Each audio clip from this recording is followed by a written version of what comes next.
Questo mio quinto libro, Rispetto e Dignità, voglio ricordare gli istituti Olivetti e De Felice, dove in particolare accenno a un passato, un progetto del 2000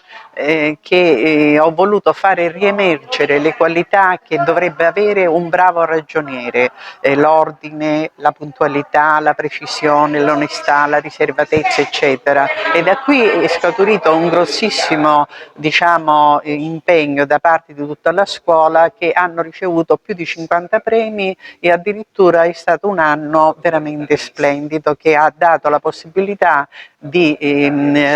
diciamo, di avere più studenti l'anno successivo. Mi ripropongo con questo ricordo di portare di nuovo in auge sia l'Adriano Olivetti che il De Felice, perché